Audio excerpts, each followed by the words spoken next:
Viewers, എല്ലാവർക്കും ദിജോസ് വേൾഡിൻ്റെ പുതിയൊരു വീഡിയോയിലേക്ക് സ്വാഗതം.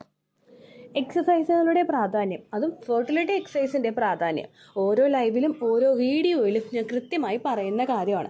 ഫെർട്ടിലിറ്റി എക്സസൈസുകൾ കൃത്യമായി ഫോളോ ചെയ്തിട്ട് അത് ഓവുലേഷൻ കഴിഞ്ഞിട്ടുള്ള അടുത്ത ദിവസങ്ങളിൽ 3 നേരം വീതം ആ ഓവുലേഷൻ എക്സസൈസ് ഫോളോ ചെയ്തിട്ട് IVF ചെയ്യാനിരുന്നവർ കൺസീവ് ആയി എന്നൊരു സക്സസ് സ്റ്റോറി, അത്രയും പവർഫുൾ ആയിട്ടുള്ള സക്സസ് സ്റ്റോറിയാണ് ഇന്ന് നിങ്ങൾക്ക് മുമ്പിൽ ഞാൻ കൊണ്ടുവരുന്നത് കേട്ടോ. ഇതുപോലുള്ള കണ്ടീഷൻസ് ഉണ്ടെങ്കിൽ നിങ്ങൾ ഉറപ്പായിട്ടും ഈ ഒരു സക്സസ് സ്റ്റോറി ഫോളോ ചെയ്യാനായിട്ട് നോക്കുക. തീർച്ചയായിട്ടും നിങ്ങൾക്ക് കൺസീവ് ആകാനായിട്ടും സാധിക്കും കേട്ടോ. ഇംപ്ലാന്റേഷൻ എന്ന് പറയുന്നത് നമ്മളുടെ ശരീരത്തിൽ ഫെർട്ടിലൈസ്ഡ് ആയിട്ടുള്ള എഗ്ഗ്, അതായത് ഓവുലേഷൻ കഴിഞ്ഞ് അണ്ഡവും ബീജവും ചേർന്ന് ബീജസങ്കലനം നടന്നതിന് ശേഷം ഫെർട്ടിലൈസ്ഡ് ആയിട്ടുള്ള എഗ്ഗ് നമ്മുടെ യൂട്രസിന്റെ ലൈനിങ്ങിൽ വന്ന് അറ്റാച്ച് ആകുന്നതാണ് ഇംപ്ലാന്റേഷൻ എന്നതുകൊണ്ട് ഉദ്ദേശിക്കുന്നത്. ഈ ഒരു ഇംപ്ലാന്റേഷൻ നടക്കുന്ന സമയത്ത് നമ്മുടെ എൻഡോമെട്രിയൽ ലൈനിങ്ങും അതുപോലെ തന്നെ നമ്മുടെ യൂട്രസിലോട്ടുള്ള ബ്ലഡ് സർക്കുലേഷനും ഒക്കെ കൃത്യമായിട്ടുള്ള രീതിക്ക് ഉണ്ടെങ്കിൽ മാത്രമേ നിങ്ങൾക്ക് അവിടെ പ്രഗ്നൻസി പോസിബിൾ ആവുകയുള്ളൂ. അണ്ടത്തിനും ബീജത്തിനും ക്വാളിറ്റി ഉണ്ടെങ്കിലും ആ ഒരു ഫെർട്ടിലൈസ്ഡ് ആവാനായിട്ടുള്ള കാപ്പബിലിറ്റി അതിനുണ്ടെങ്കിൽ കൂടി തന്നെയും നമ്മുടെ യൂട്രസിലോട്ട് കൃത്യമായിട്ട് ബ്ലഡ് സർക്കുലേഷൻ ഇല്ലെങ്കിലും നമ്മുടെ എൻഡോമെട്രിയൽ ലൈനിങ് കൃത്യമായിട്ട് ഗ്രോ ആയിട്ടില്ലെങ്കിലും അവിടെ പ്രഗ്നൻസി നമുക്ക് മിസ്കാരേജ് ആയി പോകാനായിട്ടുള്ള സാധ്യതകൾ ഒരുപാടാണ്. ഈ പ്രഗ്നൻസിയിൽ നമുക്ക് യൂട്രസിലോട്ടുള്ള ബ്ലഡ് സർക്കുലേഷൻ ഇൻക്രീസ് ചെയ്യുന്നത് എപ്പോഴും നമ്മൾ ചെയ്യുന്ന എക്സസൈസുകളും വർക്കൗട്ട്സുകളും ഒക്കെ വഴിയാണ്. ഈ എക്സസൈസുകളൊക്കെ നമ്മൾ ചെയ്യുന്നതിന്റെ ഭാഗമായിട്ട് എസ്പെഷ്യലി നമ്മുടെ ഫെർട്ടിലിറ്റി ഇംപ്രൂവ് ചെയ്യാനായിട്ട് സഹായിക്കുന്ന ഒരുപാട് എക്സസൈസുകളുണ്ട്. അതായത് ഇപ്പോൾ breathing exercise, leg up the wall exercise, അതായത് നമ്മുടെ കാല് ഉയർത്തി മതിലിലോട്ട് വെച്ചിട്ട് നമ്മൾ ഫ്ലാറ്റ് ആയിട്ടുള്ള ഒരു സർഫേസിൽ കിടക്കുന്ന ആ ഒരു എക്സസൈസ്, ബട്ടർഫ്ലൈ എക്സസൈസ്, അതുപോലെ ബൗണ്ട് ആംഗിൾ പോസ്, അങ്ങനെ ഒരുപാട് എക്സസൈസുകൾ നമുക്ക് ഇവിടെ അവൈലബിൾ ആയിട്ടുണ്ട്. നമുക്ക് ഫെർട്ടിലിറ്റി എക്സസൈസുകൾ നമുക്ക് അവൈലബിൾ ആയിട്ടുണ്ട്. അതുപോലെ തന്നെ butterfly exercise, reclined bound angle pose, ഇങ്ങനെ ഒരുപാട് എക്സസൈസുകൾ നമുക്കിപ്പോൾ ഉണ്ട്. ഫെർട്ടിലിറ്റി എക്സസൈസുകൾ നമുക്കുണ്ട്. ഈ ഫെർട്ടിലിറ്റി എക്സസൈസുകൾ ചെയ്യുമ്പോഴേക്കും നമ്മൾ ഏറ്റവും കൂടുതൽ ഫോക്കസ് ചെയ്യുന്നത് നമ്മുടെ ആ ഒരു ഫെർട്ടിലിറ്റി, അതായത് നമ്മുടെ ആ ഒരു അമ്മയാകാനായിട്ടുള്ള സാധ്യത ഇൻക്രീസ് ആക്കാൻ വേണ്ടിയിട്ടാണ്. നമ്മളിപ്പോ കോബ്ര പോസ് ചെയ്യുമ്പോൾ, അതായത് നമ്മുടെ ഫെർട്ടിലിറ്റി ഇൻക്രീസ് ചെയ്യാനായിട്ട് സഹായിക്കുന്നു. ബട്ടർഫ്ലൈ പോസ് ചെയ്യുമ്പോൾ അത് ഫെർട്ടിലിറ്റി ഇൻക്രീസ് ചെയ്യാനായിട്ട് സഹായിക്കുന്നു. ഫെമറൽ മസാജ്, ഫെർട്ടിലിറ്റി മസാജ്, ഇവയെല്ലാം തന്നെ നിങ്ങളുടെ അമ്മയാകാനായിട്ടുള്ള സാധ്യതയെ വർദ്ധിപ്പിക്കുന്നു. ഈ ബ്ലഡ് സർക്കുലേഷൻ ആ ഭാഗങ്ങളിലോട്ട് കൂടിക്കഴിഞ്ഞാൽ അത് നിങ്ങളുടെ പ്രഗ്നൻസി സാധ്യത എത്രത്തോളമാണോ ഉള്ളത് അതിനെ ഒന്ന് ഡബിൾ ആക്കി എടുക്കുന്നതിന് സഹായിക്കുന്നു. അപ്പോൾ ഈ എക്സസൈസുകൾ നമ്മൾ ആ ഒരു സമയത്ത് ചെയ്യുന്നത് പ്രഗ്നന്റ് ആകാനായിട്ടുള്ള സാധ്യത വർദ്ധിപ്പിക്കുന്നതോടൊപ്പം തന്നെ കുറച്ച് എക്സസൈസുകൾ നിങ്ങൾ ചെയ്യുന്നത് പ്രഗ്നന്റ് ആകാനായിട്ടുള്ള നിങ്ങളുടെ സാധ്യതയെ കുറയ്ക്കുന്നുണ്ട്. ആ എക്സസൈസുകൾ ഏതൊക്കെയാണെന്ന് വെച്ച് കഴിഞ്ഞാൽ, PCOD ഉള്ള സ്ത്രീകളും അല്ലെങ്കിൽ അമിതമായിട്ട് ശരീരഭാരമുള്ള സ്ത്രീകളും ഏറ്റവും കൂടുതൽ ചെയ്യുന്ന എക്സസൈസ് അവരുടെ ഫാറ്റ് ബേൺ ചെയ്യാൻ, അവരുടെ ശരീരഭാരം കുറയ്ക്കാനൊക്കെ വേണ്ടിയിട്ടുള്ള എക്സസൈസുകളായിരിക്കും. നമ്മൾ ഇംപ്ലാന്റേഷൻ നടക്കുന്ന സമയം എന്ന് പറയുന്നത് ഓവുലേഷൻ കഴിഞ്ഞിട്ട് ഒരു 6 to 12 ഡേയ്സ് ആണ്. ഈ ഓവുലേഷൻ കഴിഞ്ഞിട്ട് ഒരു 6 to 12 ഡേയ്സിനകത്ത് നിങ്ങൾ ഇത്തരത്തിലുള്ള ഫാറ്റ് ബേണിംഗ് ചെയ്യാനായിട്ടുള്ള എക്സസൈസുകളും അതല്ലാതെ മറ്റുള്ള വർക്കൗട്ട്സുകളും നമ്മുടെ ഓവറായിട്ട് നമ്മുടെ ശരീരം ടയേർഡ് ആകുന്ന തരത്തിലുള്ള, നമ്മൾ കിതയ്ക്കുന്ന തരത്തിലുള്ള എക്സസൈസുകൾ നിങ്ങൾ ചെയ്യുന്നത് നിങ്ങളുടെ ഫെർട്ടിലിറ്റിയുള്ള സാധ്യതയെ അഫക്ട് ചെയ്യുന്നു. ആ ഒരു എക്സസൈസുകൾ നിങ്ങൾ ചെയ്യുമ്പോൾ നിങ്ങൾ ഓവറായിട്ട് ടയേർഡ് ആകുന്നു, നിങ്ങൾക്ക് മറ്റുള്ള ശാരീരിക അസ്വസ്ഥതകളും ബുദ്ധിമുട്ടുകളും ഉണ്ടാകുന്നു. നമ്മൾ ഓവറായിട്ട് സ്വെറ്റിംഗ് വരുന്നതിന്റെ ഭാഗമായിട്ടാണല്ലോ നമുക്കവിടെ ഫാറ്റ് ബേൺ ചെയ്യുന്നത്.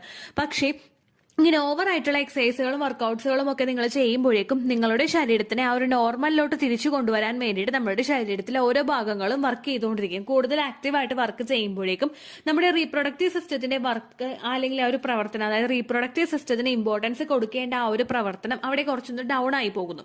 ഇങ്ങനെ ഡൗൺ ആയി പോകുന്നത് നോർമലി ഒരാൾക്ക് ബുദ്ധിമുട്ടുണ്ടാകണമെന്നില്ല. പക്ഷേ ഫെർട്ടിലിറ്റി ട്രീറ്റ്മെന്റുകളൊക്കെ ഒരുപാട് ചെയ്യുന്നവർക്ക്, ഒരുപാട് നമ്മൾ മെഡിസിൻസ് ഒക്കെ എടുത്തിട്ട് പ്രഗ്നൻസി നോക്കുന്നവര് അല്ലെങ്കിൽ IUI ചെയ്യുന്നവർക്കൊക്കെ ഇത്തരത്തിൽ നമ്മൾ വർക്കൗട്ട്സുകൾ ചെയ്യുന്നത് അതിനൊരു ഡിഫിക്കൽട്ടീസ് ഉണ്ടാക്കും.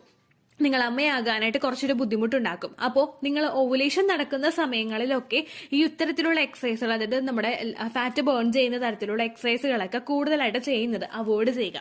അതുപോലെ തന്നെ നിങ്ങൾ വാക്കിംഗ് ചെയ്യുന്നത് നമ്മൾ എപ്പോഴും നമ്മുടെ മൈൻഡ് ഒന്ന് റിലാക്സ് ആക്കാൻ വേണ്ടിയിട്ടാണ് പലരും വാക്കിംഗ് ചെയ്യുന്നത്. അങ്ങനെയുള്ള കാര്യത്തിൽ അതുപോലെ നമ്മളൊന്ന് ആക്റ്റീവ് ആയിട്ടിരിക്കാനും ഒക്കെ വേണ്ടിയിട്ടാണ് വാക്കിംഗ് ചെയ്യുന്നത്. അപ്പോൾ ഒരിക്കലും ആ വാക്കിംഗ് നമ്മൾ ഭയങ്കരമായിട്ട് കൈ ഉയർത്തി നല്ല ശക്തമായിട്ട് നമ്മൾ നടന്നു പോയി കഴിഞ്ഞാൽ ആ നടന്ന് തിരിച്ചു വരുമ്പോൾ നമ്മൾ ജസ്റ്റ് ഒരുപാടൊന്ന് ടയേർഡ് ആകും. ഈ ഒരു ടയേർഡ് നമ്മുടെ ഓവുലേഷൻ നടക്കുന്ന സമയത്ത്, നമ്മുടെ ഇംപ്ലാന്റേഷൻ നടക്കുന്ന സമയത്ത് നമ്മളുടെ ശരീരത്തിന് ആവശ്യമില്ലാത്തതാണ്. അങ്ങനെ നമ്മൾ ഓവറായിട്ട് ടയേർഡ് ആകുന്ന തരത്തിലുള്ള എക്സസൈസുകൾ ആ ഒരു സമയങ്ങളിൽ ചെയ്യുന്നത് നിങ്ങൾ നല്ലപോലെ അങ്ങോട്ട് കുറയ്ക്കുക. പ്രഗ്നൻസി നോക്കുന്നവരുടെ കാര്യമാണ് കേട്ടോ പറഞ്ഞത്. പ്രഗ്നൻസി നോക്കാത്തവർക്ക് അത്തരത്തിലുള്ള എക്സസൈസുകൾ ചെയ്യുന്നത് കൊണ്ട് പ്രശ്നമില്ല. പ്രഗ്നൻസിയാണ് നിങ്ങൾ ഫോക്കസ് ചെയ്യുന്നതെങ്കിൽ, വെയിറ്റ് റിഡ്യൂസിംഗ് അല്ല, പ്രഗ്നൻസിയാണ് നിങ്ങൾ ഫോക്കസ് ചെയ്യുന്നതെങ്കിൽ ഒരിക്കലും അത്തരത്തിലുള്ള നിങ്ങൾ ബോഡി ഓവറായിട്ട് ടയേർഡ് ആകുന്ന തരത്തിലുള്ള എക്സസൈസുകൾ ചെയ്യാതിരിക്കുക. നിങ്ങളിപ്പോ നോക്കുന്നത് ഇപ്പൊ PCOD ആയിട്ടുള്ള ഒരു പേഷ്യന്റ് ആണ് നിങ്ങളെങ്കിൽ, അല്ലെങ്കിൽ നിങ്ങൾക്ക് ഒബിസിറ്റി ഉണ്ടെങ്കിൽ, അതായത് അമിതമായിട്ടുള്ള ശരീരഭാരം നിങ്ങൾക്കുണ്ടെങ്കിൽ ഏറ്റവും ആദ്യം നിങ്ങൾ ഫോക്കസ് ചെയ്യേണ്ടത് നിങ്ങളുടെ ആ ഒരു വെയിറ്റ് ലോസിന് വേണ്ടിയിട്ടാണ്. അല്ലെങ്കിൽ ആ ഫാറ്റ് ഒന്ന് ബേൺ ചെയ്ത് നിങ്ങളുടെ ബെല്ലി ഫാറ്റൊക്കെ ഒന്ന് ബേൺ ചെയ്യാൻ വേണ്ടിയിട്ടുള്ള കാര്യമാണ് നിങ്ങൾ നോക്കേണ്ടത്. അങ്ങനെയുള്ള കാര്യം നിങ്ങൾ നോക്കുമ്പോഴേക്കും നിങ്ങളുടെ ശരീരഭാരം നിങ്ങളുടെ ഉയരത്തിനേക്കാളും നിങ്ങളുടെ പ്രായത്തിനേക്കാളും കൂടുതലാണെങ്കിൽ നിങ്ങൾ ആ ശരീരഭാരം ഒന്ന് കുറയ്ക്കണം. ആ ശരീരഭാരം കുറയ്ക്കാൻ വേണ്ടിയിട്ട് നിങ്ങൾക്ക് ഫാറ്റ് ബേണിംഗ് ആയിട്ടുള്ള എക്സസൈസുകൾ ചെയ്യാം, വർക്കൗട്ട്സുകൾ ചെയ്യാം. അതൊന്നും ചെയ്യുന്നത് കൊണ്ടോ ജിമ്മിൽ പോയിട്ട് വർക്കൗട്ട്സ് ചെയ്യുന്നത് കൊണ്ടോ പ്രശ്നമില്ല. അതിനുശേഷം അതൊന്ന് കൺട്രോൾ ചെയ്തിട്ട് നമ്മുടെ വെയിറ്റ് ഒന്ന് നോർമൽ ആക്കി കൊണ്ടുവന്നതിന് ശേഷം മാത്രം നിങ്ങൾ പ്രഗ്നൻസിക്ക് വേണ്ടിയിട്ടുള്ള കാര്യങ്ങൾ ചെയ്യുക. പ്രഗ്നൻസിക്ക് വേണ്ടിയിട്ടുള്ള കാര്യങ്ങളിൽ നിങ്ങൾ ഫോക്കസ് ചെയ്യേണ്ടത് ഫെർട്ടിലിറ്റി എക്സസൈസിനെ പറ്റിയിട്ടാണ്. ഫെർട്ടിലിറ്റി എക്സസൈസുകൾ ഏതെല്ലാം ഉണ്ടോ അതിനെ പറ്റിയിട്ടുള്ള ചെറിയൊരു ഡീറ്റെയിൽഡ് ആയിട്ടുള്ള ഒരു വീഡിയോ നമ്മുടെ ചാനലിലുണ്ട്. ഫെർട്ടിലിറ്റി എക്സസൈസ് എന്ന് പറഞ്ഞൊരു പ്ലേലിസ്റ്റ് നമ്മുടെ ചാനലിൽ കൊടുത്തിട്ടുണ്ട്. ആ പ്ലേലിസ്റ്റ് നിങ്ങൾ നോക്കിക്കഴിഞ്ഞ് കഴിഞ്ഞാൽ നിങ്ങളുടെ ഫെർട്ടിലിറ്റി, അതായത് നിങ്ങൾ അമ്മയാകാനായിട്ടുള്ള സാധ്യത വർദ്ധിപ്പിക്കാൻ വേണ്ടിയിട്ടുള്ള എക്സസൈസുകൾ ഏതൊക്കെയാണ് എന്നതിന്റെ ആ ഒരു വീഡിയോ ആ ഫെർട്ടിലിറ്റി എക്സസൈസ് എന്നുള്ളൊരു പ്ലേലിസ്റ്റിൽ അറ്റാച്ച് ചെയ്ത് കൊടുത്തിട്ടുണ്ട്. ആ എക്സസൈസുകൾ മാത്രം നിങ്ങൾ ചെയ്യുക. വെയിറ്റ് ലോസ് ആണ് നിങ്ങളുടെ എയിമെങ്കിൽ വെയിറ്റ് ലോസ് ചെയ്തതിന് ശേഷം, ഫാറ്റ് ബേൺ ചെയ്തതിന് ശേഷം മാത്രം നിങ്ങൾ ഫെർട്ടിലിറ്റി നോക്കുക.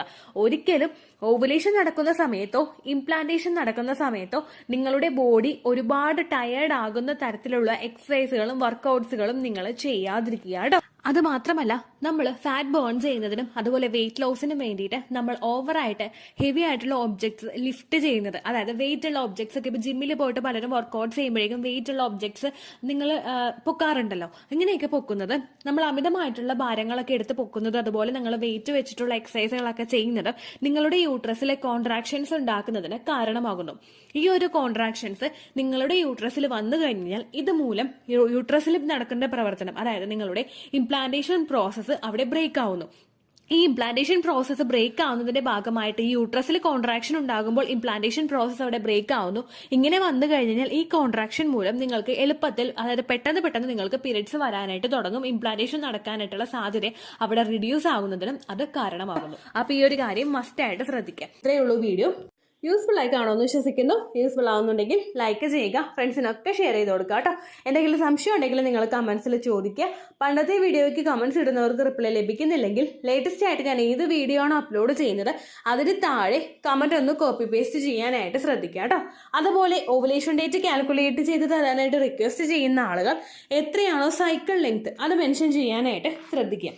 സൈക്കിൾ ലെങ്ത് എന്നതുകൊണ്ട് ഉദ്ദേശിച്ചത് ഓരോ മാസവും എത്ര ദിവസം കൂടുമ്പോഴാണോ ബ്ലീഡിങ് വരുന്നത് അതാണ് സൈക്കിൾ ലെങ്ത്.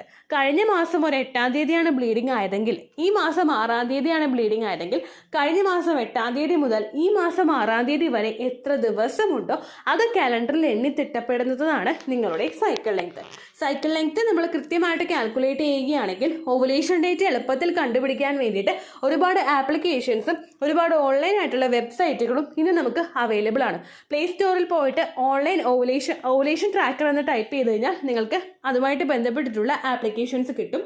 അത് പറ്റുന്നില്ല എങ്കിൽ ഗൂഗിളിൽ പോയിട്ട് ഓൺലൈൻ ഓവുലേഷൻ കാൽക്കുലേറ്റർ എന്ന് ടൈപ്പ് ചെയ്ത് കഴിഞ്ഞാൽ അതുമായിട്ട് ബന്ധപ്പെട്ടിട്ടുള്ള വെബ്സൈറ്റുകൾ നിങ്ങൾക്ക് കിട്ടും. അതിൽ നിങ്ങളുടെ ലാസ്റ്റ് മന്തിലെ മെൻസ്ട്രേഷൻ്റെ ഡേറ്റും ഒപ്പം ഞാൻ ഈ പറഞ്ഞ രീതിക്ക് നിങ്ങൾ കാൽക്കുലേറ്റ് ചെയ്യുന്ന സൈക്കിൾ ലെങ്ത്തും എൻ്റർ ചെയ്ത് കൊടുക്കുകയാണെങ്കിൽ നിങ്ങൾക്ക് കൃത്യമായിട്ട് ഓവുലേഷൻ ഡേറ്റ് കണ്ടുപിടിക്കാനായിട്ട് സാധിക്കും. ഫെർട്ടൈൽ ടൈം പീരീഡും നിങ്ങൾക്ക് കിട്ടും. അതായത് എത്ര ദിവസം മുതൽ കോൺടാക്ട് ചെയ്ത് തുടങ്ങിക്കഴിഞ്ഞാൽ നിങ്ങൾ പ്രഗ്നൻ്റ് ആകും എന്നുള്ളൊരു ഡേറ്റും നിങ്ങൾക്ക് പ്രോപ്പറായിട്ട് കിട്ടും കേട്ടോ. ഇത് കാൽക്കുലേറ്റ് ചെയ്യുന്ന സമയത്ത്, സൈക്കിൾ ലെങ്ത് കാൽക്കുലേറ്റ് ചെയ്യുന്ന സമയത്ത് നിങ്ങളുടെ ആ ഒരു കലണ്ടറിൽ നോക്കി തന്നെ നിങ്ങൾ കാൽക്കുലേറ്റ് ചെയ്യുക. പല മാസങ്ങളിലും 30-31 ദിവസമുണ്ട്, അതുകൊണ്ടാണ് അങ്ങനെ പറഞ്ഞത്. ഒപ്പം നിങ്ങൾക്ക് ബ്ലീഡിങ് തുടങ്ങിയ ദിവസത്തിന് വേണം നിങ്ങൾ ഡേ 1 ആയിട്ട് എടുക്കാൻ വേണ്ടിയിട്ട്. സ്പോട്ടിങ് തുടങ്ങിയ ദിവസത്തിനെ, അതായത് ചെറുതായിട്ട് ഡിസ്ചാർജ് പോയി തുടങ്ങിയ ദിവസത്തിനെ നിങ്ങൾ കൺസിഡർ ചെയ്യേണ്ട ആവശ്യം ഇല്ല കേട്ടോ. അപ്പോൾ ഇത്രയേ ഉള്ളൂ വീഡിയോ. അടുത്തൊരു വീഡിയോ ആയിട്ട് നമുക്ക് വീണ്ടും കാണാം. ബൈ.